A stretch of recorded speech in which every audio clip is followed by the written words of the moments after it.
90장 함께 찬양드리겠습니다.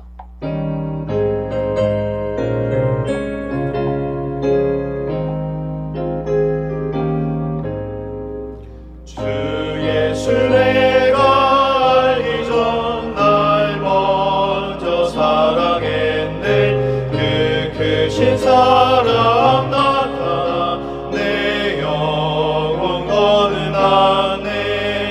주 내 맘에 늘 계시고 나 주의 안에 있어.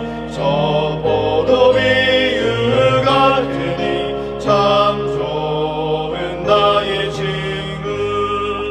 내 친구 대신 예수님 날 구원하시려고 그 귀한 몸을 버리사 내 죄를 대속했네. 나 주님을 늘 믿으며 그 손을 의지하고 내 몸과 마음을 바쳐서 끝까지 충성하니. 내 진실하신 친구여 그를 내려주사 날 항상 보호하시고 내 방해 되옵소서. 그 풍성한 참 사랑을 위능히 끊을 소냐. 날 구원하신 예수는 참 좋은 나의 친구. 함께 기도하겠습니다. 아버지 하나님, 이 새벽에도 우리를 주의 전에 불러주시고 하나님의 존전에 불러주심을 감사합니다. 오늘도 은혜의 장중 안에 거할 때에 하나님의 돌보심과 은혜 안에 거할 수 있도록 이끌어 주시옵소서.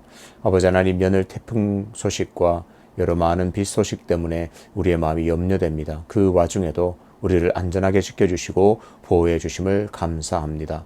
이런 일을 겪을 때마다 인간이 얼마나 연약한지를 깨닫고 성도가 하나님의 도움 없이는 한순간도 살아갈 수 없음을 깨닫게 하심을 감사합니다. 그래서 매 순간 더욱 하나님 의지하고 더욱 하나님을 신뢰하며 나갈 때에 오늘 우리의 모든 삶이 하나님께서 주시는 은혜와 복을 누리며 살게 도와 주옵소서.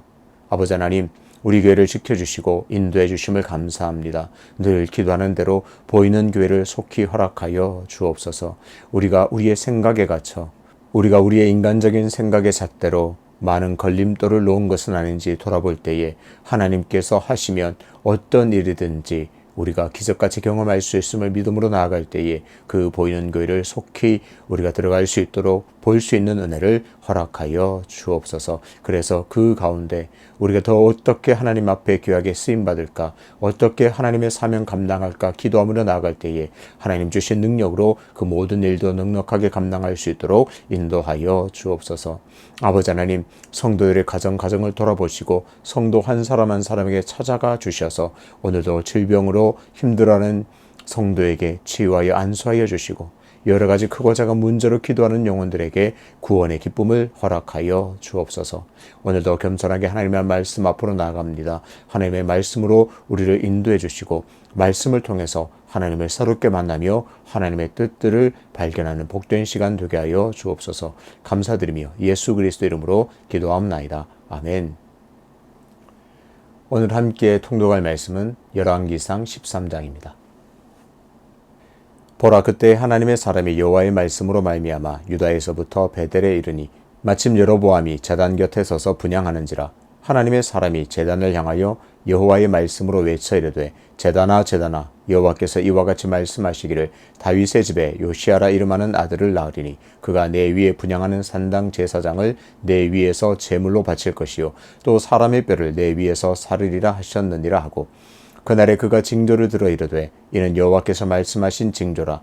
제단이 갈라지며 그 위에 있는 재가 쏟아지리라 하매, 여로보암 왕이 하나님의 사람이 베델에 있는 제단을 향하여 외쳐 말함을 들을 때에 제단에서 손을 펴며 그를 잡으라 하더라.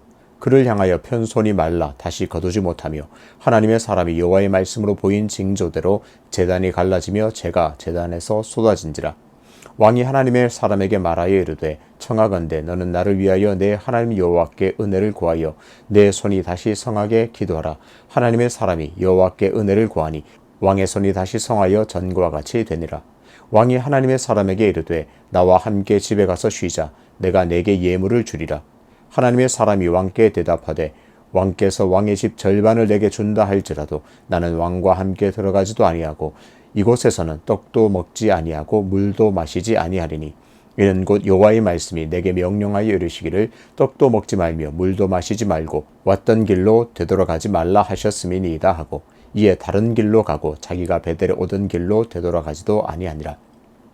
베델에 한 늙은 선지자가 살더니 그의 아들들이 와서 이날에 하나님의 사람이 베델에 행한 모든 일을 그에게 말하고 또 그가 왕에게 드린 말씀도 그들의 아버지에게 말한지라. 그들의 아버지가 그들에게 이르되 그가 어느 길로 가더냐 하니 그의 아들들이 유다에서부터 온 하나님의 사람의 간 길을 보았음이라. 그가 그의 아들들에게 이르되 나를 위하여 나귀의 안장을 지으라. 그들이 나귀의 안장을 지으니 그가 타고 하나님의 사람을 뒤따라가서 상수리 나무 아래에 앉은 것을 보고 이르되 그대가 유다에서 온 하나님의 사람이냐? 대답하되 그러하다. 그가 그 사람에게 이르되 나와 함께 집으로 가서 떡을 먹으라. 대답하되 나는 그대와 함께 돌아가지도 못하겠고 그대와 함께 들어가지도 못하겠으며 내가 이곳에서 그대와 함께 떡도 먹지 아니하고 물도 마시지 아니하리니 이는 여호와의 말씀이 내게 이르시기를 내가 거기서 떡도 먹지 말고 물도 마시지 말며 또 내가 오던 길로 되돌아가지도 말라 하셨음이로다. 그가 그 사람에게 이르되 나도 그대와 같은 선지자라. 천사가 여호와의 말씀으로 내게 이르시기를 그를 내 집으로 데리고 돌아가서 그에게 떡을 먹이고 물을 마시게 하라 하였느니라 하니 이는 그 사람을 속임이라. 이에 그 사람이 그와 함께 돌아가서 그의 집에서 떡을 먹으며 물을 마시니라. 그들이 상 앞에 앉아 있을 때에 여호와의 말씀이 그 사람을 데려온 선지자에게 임하니 그가 유다에서부터 온 하나님의 사람을 향하여 외쳐 이르되 여호와의 말씀에 내가 여호와의 말씀을 어기며 내 하나님 여호와께서 내게 내리신 명령을 지키지 아니하고 돌아와서 여호와가 나더러 떡도 먹지 말고 물도 마시지 말라 하신 곳에서 떡을 먹고 물을 마셨으니 내 시체가 내 조상들의 묘실에 들어가지 못하리라 하셨느니라 하니라. 그리고 자기가 데리고 온 선지자가 떡을 먹고 물을 마신 후에 그를 위하여 나귀의 안장을 지으니라. 이에 그 사람이 가더니 사자가 길에서 그를 만나 물어 죽이매 그의 시체가 길에 버림받으니 나귀는 그 곁에 서 있고 사자도 그 시체 곁에 서 있더라. 지나가는 사람들이 길에 버린 시체와 그 시체 곁에 선 사자를 보고 그 늙은 선지자가 사는 성읍에 가서 말한지라. 그 사람을 길에서 데리고 돌아간 선지자가 듣고 말하되 이는 여호와의 말씀을 어긴 하나님의 사람이로다. 여호와께서 그에게 하신 말씀과 같이 여호와께서 그를 사자에게 넘기심에 사자가 그를 찢어 죽였도다 하고 이에 그의 아들들에게 말하여 이르되 나를 위하여 나귀의 안장을 지으라. 그들이 안장을 지으매 그가 가서 본즉 그의 시체가 길에 버림받았고 나귀와 사자는 그 시체 곁에 서 있는데 사자가 시체를 먹지도 아니하였고 나귀를 찢지도 아니하였더라. 늙은 선지자가 하나님의 사람의 시체를 들어 나귀에 실어 가지고 돌아와 자기 성읍으로 들어가서 슬피 울며 장사하되 곧 그의 시체를 자기의 묘실에 두고 오호라 내 형제여 하며 그를 위하여 슬피 우니라. 그 사람을 장사한 후에 그가 그 아들들에게 말하여 이르되 내가 죽거든 하나님의 사람을 장사한 묘실에 나를 장사하되 내 뼈를 그의 뼈에 두라. 그가 여호와의 말씀으로 베델에 있는 제단을 향하고 또 사마리아 성읍들에 있는 모든 산당을 향하여 외쳐 말한 것이 반드시 이룰 것임이니라. 여로보암이 이 일 후에도 그의 악한 길에서 떠나 돌이키지 아니하고 다시 일반 백성을 산당의 제사장으로 삼되 누구든지 자원하면 그 사람을 산당의 제사장으로 삼았으므로 이 일이 여로보암 집의 죄가 되어 그 집이 땅 위에서 끊어져 멸망하게 되니라. 아멘.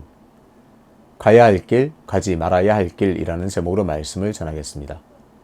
이스라엘은 솔로몬의 우상 숭배의 죄 때문에 나라가 갈라지게 되었습니다. 북이스라엘의 왕이 된 여로보암은 그가 뛰어나서가 아니라 솔로몬의 죄 때문에 새로운 왕국에 되었다는 사실을 망각했습니다. 하나님께서 그에게 왕국을 주시면서 여러 가지 설명해 주면서 솔로몬의 죄 때문이라 말씀해 주셨지만 여로보암은 그것을 망각합니다. 새로운 나라를 세움과 동시에 베델과 단에 제단을 쌓아 금송아지 우상을 섬기게 했습니다. 모두가 정치적인 이유 때문에 그렇습니다. 유다로 다시 제사를 위해서 가게 되면 그의 세력이 약화되고 결국은 그의 나라가 아주 약화되어서 사라질지도 모른다는 불안감 때문에 정치적 이유로 그렇게 베델과 단에 금송아지 제단을 쌓아서 우상을 섬기게 했습니다. 솔로몬의 우상 숭배 때문에 나라가 갈라지고 새로운 왕이 되었는데 그 왕도 곧바로 우상 숭배를 범하게 되는 이런 어처구니 없는 그리고 안타까운 일이 일어나게 되었습니다. 하나님께서는 이런 북이스라엘 그리고 여로보암 왕을 그냥 두실 수가 없었습니다. 하나님의 사람을 보내어 우상 숭배를 범하고 있는 북이스라엘이 심판을 받고 멸망할 것을 예언하게 하십니다. 하나님께서 하나님의 사람을 통해서 예언한 내용은 이렇습니다. 다윗의 집에 요시야가 일어나서 너희 북이스라엘을 쳐서 멸하게 할 것이라는 그런 내용입니다. 그 징조로 지금 여로보암이 네가 그렇게 우상 섬기고 있는 그 제단이 갈라지고 제가 쏟아질 것이라 그렇게 말합니다. 여로보암은 지금 유다에서 온 선지자를 통해서 하나님께서 자신의 왕국을 심판하고 치실 것을 그 내용을 듣고 있습니다. 그래도 그 예언대로 그 심판당하는 것은 싫었는지 손을 뻗어서 저 사람을 잡으라 명령하게 됩니다.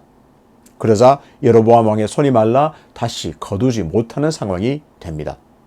결국 예언대로 그 제단, 우상의 제단이 갈라지고 재가 쏟아졌습니다. 하나님의 말씀은 이렇듯 분명하고 확실하게 이루어질 것을 보여주었습니다. 손이 말라 손을 쓸 수 없게 된 여로보암은 그제서야 하나님의 사람에게 간청하게 됩니다. 선지자시여, 하나님께 간청해서 이 손을 다시 쓸 수 있도록 다시 성하게 해주십시오. 하나님의 사람은 그 청대로 기도하여서 다시 여로보암의 손이 정상으로 돌아가게 하셨습니다. 손이 다시 회복된 이 여로보암은 하나님의 사람에게 함께 자신의 집으로 가서 거기서 쉴 것을 요청합니다. 우리 집에 가서 쉬어라. 그리고 당신에게 많은 재물도 내가 주겠습니다. 이렇게 유혹합니다. 하나님의 사람을 돈으로 사려고 하고 있습니다. 여로보암은 이 사람이 하나님의 사람이 분명하다는 사실을 알았습니다. 어떻게요? 예언을 했고 그 예언대로 말대로 제단이 갈라지고 재가 쏟아지는 것을 두 눈으로 목격했습니다. 이런 능력 있는 선지자가 자신과 손만 잡을 수 있다면 자신에게 큰 힘이 될 것이라고 생각합니다. 또 이 선지자를 통해서 하나님의 이 심판이 하나님의 그 무시무시한 경고가 유보되거나 또 없는 것으로 만들 수 있지 않을까 그렇게 생각하게 되었습니다. 열왕기서를 시작해서 구약의 많은 왕들의 이야기가 이제 반복적으로 나오게 되는데요. 그들에게 내린 평가가 같은 구조로 계속 반복되는 패턴으로 나옵니다. 하나님을 경외하고 하나님의 명령대로 잘 통치한 왕에게는 다윗의 길로 행했다 하면서 아주 좋은 평가를 내립니다. 아, 훌륭한 왕이야. 좋은 왕이야. 선한 왕이야. 왜? 다윗의 길로 행했기 때문에 좋은 왕이라 그렇게 평가합니다. 반면에 우상을 섬기고 악을 행하는 왕은 느밧의 아들 여로보암의 길로 행했더라 라고 말하면서 아주 악평합니다. 당신은 나쁜 왕입니다. 잘못했습니다. 악한 왕입니다. 그렇게 평가합니다. 그렇게 악하게 평가하면서 느밧의 아들 여로보암의 길로 행했다라고 말합니다. 지금 여로보암이 하고 있는 행동을 보면 그 이유를 알 수 있습니다. 왜 악한 왕을 평가할 때 한결같이 느밧의 아들 여로보암의 길로 행했더라 라고 말하는 그 이유를 알 수 있습니다. 다윗도 죄를 지었습니다. 밧세바와 간음했고 우리아를 살해했습니다. 하지만 나단 선지자를 통해서 그 죄를 지적받았을 때 다윗은 곧바로 또 간절하게 철저하게 회개했습니다. 하나님, 제가 잘못했습니다. 그런데 여로보암은 어떤가요? 지금 하나님께서 심판을 명하시고 그 우상 숭배를 지적하시면서 심판을 명하시고 멸망을 선포합니다. 그러면서 그래도 회개할 기회를 주셨음에도 불구하고 하나님께서 보내신 이 선지자를 돈으로 도리어 매수하여서 정치적으로 이용하려고 하고 있습니다. 자신이 행하고 있는 이 우상 숭배를 잘못을 알면서도 그것을 회개할 생각은 하지 않고 그 하나님의 선지자를 도리어 돈으로 사서 자기에게 이득이 되는 정치적 행위를 하고 있습니다. 만약 여로보암이 여기서 다윗처럼 철저하게 회개만 했더라면 성경에서 그렇게 반복적으로 악한 왕의 전형적인 모델로 제시되지는 않았을 겁니다. 다행히도 하나님의 사람은 여로보암의 유혹에 넘어가지 않았습니다. 하나님께서 주신 명령을 언급하면서 하나님의 명령을 수행할 뿐이라고 단호하게 대처합니다. 나는 당신과 먹지도 않고 나는 곧바로 여기를 떠날 것입니다. 잘 대처했습니다. 그런데 이어서 나오는 유다에서 온 하나님의 사람의 이야기가 참 이상한 방향으로 흘러갑니다. 결과부터 확인하자면 유다에서 온 이 선지자는 베델에 있는 늙은 선지자의 꾀미에 넘어가서는 결국은 사자에게 찢겨 죽게 됩니다. 유다에서 온 하나님의 사람은 언뜻 보기에는 크게 잘못한 것이 없어 보입니다. 대체로 하나님의 명령을 잘 따라 행했고 그저 별 문제가 없어 보입니다. 담대하게 여로보암 앞에 가서 하나님의 말씀을 선포했고 여로보암의 회유에도 단호하게 대처했습니다. 그런데 왜 그는 사자에게 찢겨 죽임을 당하게 되었을까요? 심지어 21절에서는 베델에 있는 늙은 선지자를 통해서 너는 말씀을 어겼다 하나님으로부터 심한 책망을 듣게 됩니다. 유다에서 온 이 하나님의 사람이 도대체 어떤 하나님의 말씀을, 어떤 하나님의 명령을 어겼을까요?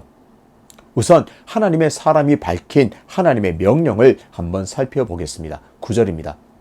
이는 곧 여호와의 말씀이 내게 명령하여 이르시기를 떡도 먹지 말며 물도 마시지 말고 왔던 길로 되돌아가지도 말라 하셨음이니이다 하고, 하나님의 명령은 비교적 단순합니다. 떡도 물도 마시지 말고 왔던 길로 되돌아가지 말라입니다. 그런데 이것은 왔던 길로 오지 마라 이 말은 아닙니다. 가서 명령을 선포하고 떡도 물도 마시지 말고 첫 번째, 두 번째는 왔던 길로, 베델로 갔던 길로 되돌아오지 말라는 겁니다. 다른 길로 다시 유다로 오라는 말입니다. 이 명령을 설명하고 하나님의 사람은 어떻게 실천했습니까? 10절입니다. 이에 다른 길로 가고 자기가 베델에 오던 길로 되돌아가지도 아니하니라. 하나님의 말씀만 전하고 지체하지 말고 돌아오라는 것이 핵심입니다. 하나님의 사람이여 가서 여로보암에게 하나님의 말씀을 선포하고 지체하지 말고 다른 길로 속히 유다로 돌아오라. 이것이 핵심입니다. 하나님의 사람이 무엇을 잘못했는가? 힌트가 여기에 있습니다. 하나님의 사람은 유다가 아닌 다른 데로 가버렸습니다. 그리고 하나님이 갔던 길로 오지 말고 다른 길로 오라는 명령 안에는 은밀하게 오라는 명령이 핵심이고 또 신속하게 돌아오는 의미도 포함되어 있습니다. 베델로 갔던 길로 그대로 돌아오지 말라고 하는 것은 빨리 돌아오고 또 다른 사람들이 모르도록 은밀하게 돌아오라, 그 의미가 포함되어 있습니다. 11절부터는 베델에 있는 늙은 선지자가 등장합니다. 이 선지자는 참 선지자가 아닌 여로보암의 비위를 맞추는 거짓 선지자로 보는 것이 바람직합니다. 당연히 베델과 단에 있는 우상들에게 절하면서 그와 관련된 일을 하는 거짓 선지자로 봅니다. 이 늙은 선지자도 자기 아들들을 통해서 이 유다에서 온 하나님의 사람의 일을 들었습니다. 그러더니 곧장 하나님의 사람의 행방을 묻고 그를 쫓아가게 됩니다. 특이한 점은 너무나 쉽게 이 하나님의 선지자의 위치를 알고 있다는 겁니다. 이 늙은 선지자의 아들들이 유다에서 온 하나님의 선지자의 일을 말하면서 그가 선포한 내용도 말했고 어떤 일이 일어나는지도 다 말하면서 그가 어디 있느냐 말했더니 그의 아들들이 너무나 쉽게 그 하나님의 선지자가 여기로 갔습니다. 행방을 알고 있습니다. 12절에 보면 유다에서부터 온 이 하나님의 선지자의 간 길을 보았다고 합니다. 분명히 하나님께서는 속히 돌아오라, 은밀하게 돌아오라는 명령을 하셨는데 사람들이 그가 어디로 가는지 어디에 있는지 다 알고 있는 이상한 일이 벌어지고 있습니다. 베델의 늙은 선지자는 쉽게 유다에서 온 이 선지자를 찾게 됩니다. 유다에서 온 선지자는 상수리 나무 아래에서 쉬고 있었습니다. 베델의 늙은 선지자는 거짓말로 이 유다의 선지자를 유혹합니다. 15절입니다. 그가 그 사람에게 이르되 나와 함께 집으로 가서 떡을 먹으라. 유다에서 온 하나님의 사람은 여로보암 앞에서와 마찬가지로 단호하게 이 늙은 선지자의 권위를 거절합니다. 하지만 늙은 선지자는 다시 같은 내용으로 권합니다. 하나님의 사람의 선지자는 여로보암에게 했던 말을 똑같이 합니다. 나는 물도 먹지 말고 떡도 먹지 말고 왔던 길로 되돌아가지 말고 다른 길로 오라고 하나님께서 명령하셨다라고 말하는 것으로 했지만 늙은 선지자는 또 다른 말로 권합니다. 가서 마시자, 물도 마시자, 내가 너를 쉬게 하리라 권합니다. 그러더니 거짓말을 덧붙입니다. 천사가 하나님의 이름으로 당신에게 먹을 것을 주고 물을 마시게 하라고 했다, 이렇게 거짓말을 합니다. 당신이요, 염려하지 마십시오. 하나님의 천사가 내게 와서 당신에게 이렇게 말해서 당신에게 물도 주고 떡도 주라고 했습니다. 그러니 우리 집으로 갑시다 했더니 하나님의 사람은 늙은 선지자의 말을 의심 없이 받아들이고 집으로 가서 떡도 먹고 물도 마시게 됩니다. 그랬더니 베델의 늙은 선지자에게 하나님의 말씀이 그 자리에서 임합니다. 21절, 22절을 보겠습니다. 그가 유다에서부터 온 하나님의 사람을 향하여 외쳐 이르되 여호와의 말씀에 내가 여호와의 말씀을 어기며 내 하나님 여호와께서 내게 내리신 명령을 지키지 아니하고 돌아와서 여호와가 너더러 떡도 먹지 말고 물도 마시지 말라 하신 곳에서 떡을 먹고 물을 마셨으니 내 시체가 내 조상들의 묘실에 들어가지 못하리라 하셨느니라 하니라. 유다에서 온 하나님의 선지자의 결말은 처음에 확인했듯이 사자에게 찢겨 죽게 됩니다. 그런데 참 이상하지 않습니까? 왜 하나님의 사람은 도대체 죽었을까요? 또 하나님의 말씀처럼 어떤 부분이 어떤 하나님의 말씀을 어겼을까요? 첫 번째로 하나님께서 은밀하게 돌아오라는 명령을 어겼습니다. 하나님의 사람의 행방을 많은 사람들이 알고 있었습니다. 늙은 선지자가 그 선지자가 어디 갔느냐? 그 선지자 어디로 갔습니다. 너무나 쉽게 찾았습니다. 그는 상수리 나무 아래에 쉬고 있었습니다. 그렇다면 왜 선지자는 곧바로 돌아가지 않고 많은 사람에게 행방을 알리면서 또 상수리 나무에서 오랫동안 쉬고 있었을까요? 많은 학자들은 이 하나님의 선지자가 여로보암의 회유에 마음이 빼앗겼다는 것으로 봅니다. 많은 재물을 줄 것이다. 거기에 미련이 남아서 계속 베델을 지체하고 베델을 뱅뱅 돌면서 사람들이 자기가 어디 있는 것을 이렇게 흘리는 것으로 봅니다. 두 번째, 이 유다에서 온 선지자는 하나님께 묻지 않았습니다. 늙은 선지자는 하나님의 명령과 전혀 다른 말을 했는데도 이 선지자는 아무 의심도 없이 확인도 없이 그의 집에 들어가 먹고 마셨습니다. 정말 하나님의 사람이라면 그 늙은 선지자가 처음에 내리신 그 하나님의 명령과 다른 말을 한다면 그러면 내가 다시 한번 하나님께 확인해 보겠다. 내게는 이렇게 말씀하셨는데 그 말씀이 바뀌었다면 내게도 말씀하실 것이다. 하나님께 묻는 과정이 적어도 있어야 했습니다. 묻지 않은 이유도 이미 재물의 유혹에 넘어갔기 때문으로 예상할 수 있습니다. 혹시 이 늙은 선지자가 여로보암과 연결되지 않을까? 그렇게 유혹에 넘어가서 그 재물에 대한 유혹 때문에 쉽게 그의 말에 유혹되어서 그 집으로 들어간 것으로 봅니다. 하나님의 사람이 유다에서 하나님의 말씀을 들고 와서는 여로보암에게 그 죄를 지적하고 그 심판과 멸망을 선포했습니다. 그리고 제단이 갈라지고 재가 쏟아지는 이적을 행했습니다. 하나님의 사람은 또 베델에 사는 늙은 선지자의 꾀임에 넘어가 결국은 사자에게 찢겨 죽음을 맞이하게 됩니다.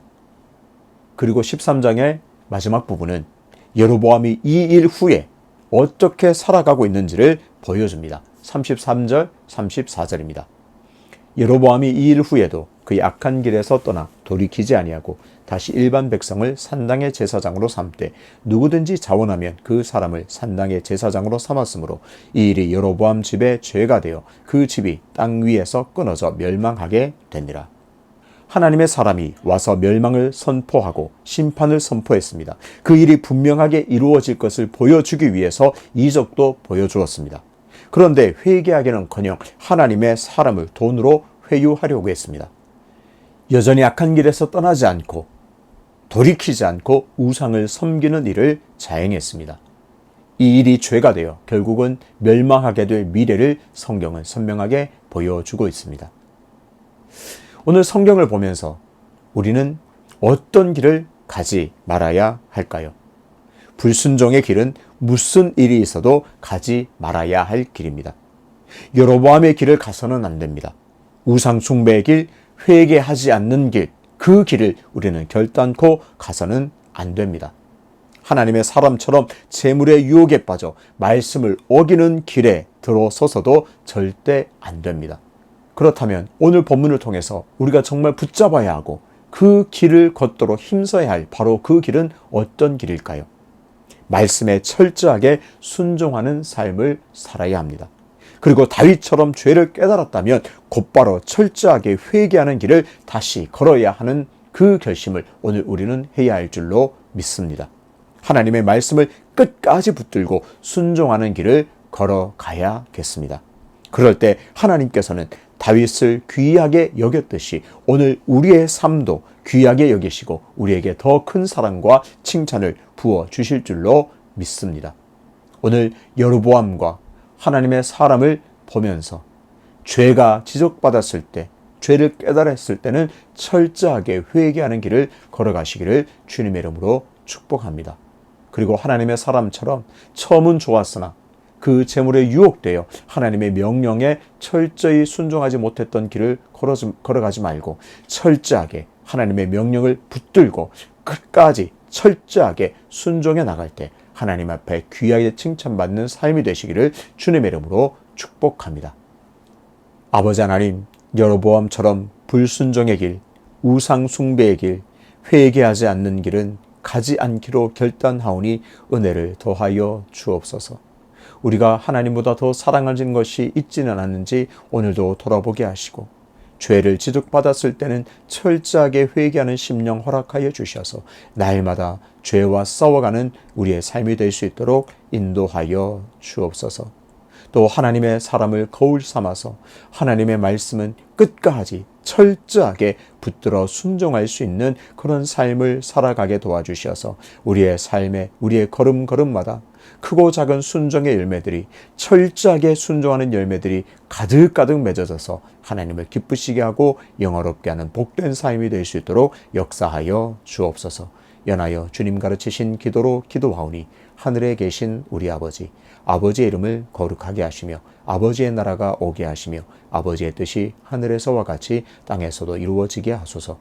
오늘 우리에게 일용할 양식을 주시고 우리가 우리에게 잘못한 사람을 용서하여 준 것 같이 우리 죄를 용서하여 주시고 우리를 시험에 빠지지 않게 하시고 악에서 구하소서. 나라와 권능과 영광이 영원히 아버지의 것입니다. 아멘.